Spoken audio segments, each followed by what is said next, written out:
ఆదేశాల మేరకు తెలంగాణ రాష్ట్రం మొత్తం బంద్ను కలెక్టరేట్ లో ముట్టడి చేయడం జరిగింది.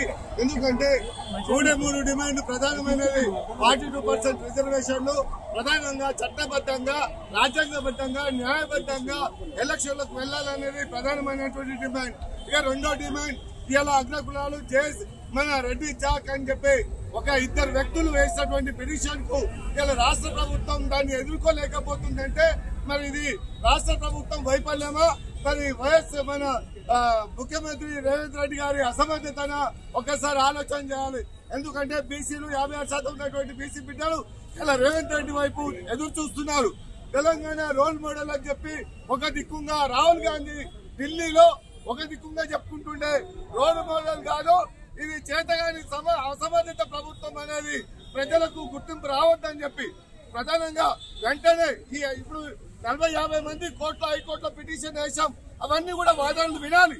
అవన్నీ వినకుండా ఎక్కడికక్కడ స్టేలు ఇవ్వడం, ఇవాళ అగ్రకులాలే జడ్జీలు ఉండడం, బీసీలకు నోటికాడి బుక్క నేలపాలు చేయడం అనేది సరైన పద్ధతి కాదు. వెంటనే ఇది చట్టబద్ధంగా ఇవ్వకపోతే ఆర్సన నేతృత్వంలో రాష్ట్ర వ్యాప్తంగా తెలంగాణ అగ్నిగుండం అవుతుందని చెప్పి హెచ్చరిస్తున్నాం. 42 సామాజిక డిక్లరేషన్లో లోకల్ వారి ఎన్నికల్లో 42 శాతం, విద్యా ఉద్యోగాలను 42% ఎన్నికల మేనిఫెస్టో కూడా ప్రకటించారు.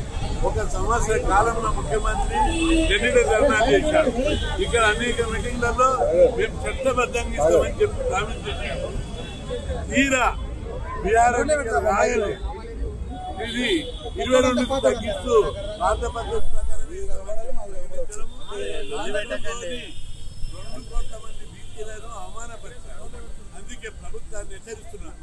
మీరు కనుక 42% ఇవ్వకపోతే ఒక ఎమ్మెల్యే ఒక మంత్రి కూడా జిల్లాలో తిరిగారు. ఇంతవరకు ముఖ్యమంత్రి మీద గౌరవంతో మాట తప్పదని ఇలా నిలబడ్డారు. కానీ ఈరోజు ఎక్కడున్నది మాట? మొదటి నుంచి బీసీలను మోసమే చేస్తున్నారు. ఒక్కరోజు కూడా అఖిల పక్షానికి ప్రధానమంత్రిని కలవడానికి పోయారా? ప్రయత్నం చేసేదా లేదు. పార్లమెంటులో 1 నెల రోజులు బీఆర్ ఓటు చోరు మీద 1 నెల రోజులు వాకౌట్ చేశారు, బైకాట్ చేశారు. 4 రోజులు బీసీల గురించి వాకౌట్ చేస్తే ఎంతో మంచిగా కేంద్ర ప్రభుత్వం మీద ఒత్తిడి పడుతుంది. అది ఒక భాగం. మూడవది ప్రామినెంట్ అడ్వకేట్ హైకోర్టులో పెట్టాలి, స్టే వచ్చింది.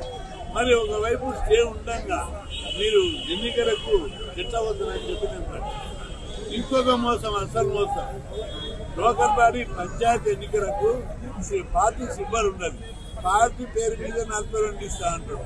అరే పార్టీ సింబలే ఉన్నది, మీకు పార్టీ పేరు మీద 42 ఎట్లు ఇస్తారు? ఎవరిని మోసం మాట్లాడు, ఎవరిని దగా చేస్తారు, ఎవరికి మోసం ఇస్తారు, ఎవరిని మభ్య పెడతారు? ఇది పచ్చి మోసం, దగా, బీసీలను మాయ చేసి మభ్య పెట్టడానికి చెప్తున్నారు.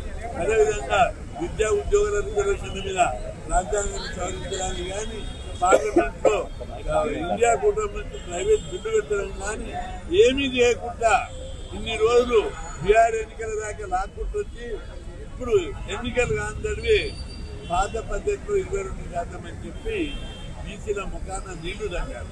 అందుకే ఈరోజు రాష్ట్ర వ్యాప్తంగా దాదాపు 200 సెంటర్లలో ర్యాలీలు, ధర్నాలు, కలెక్టరేట్ ముట్టడి, ఎంఆర్ఓ ఆఫీసులో ముట్టడి పెద్ద ఎత్తున జరుగుతుంది.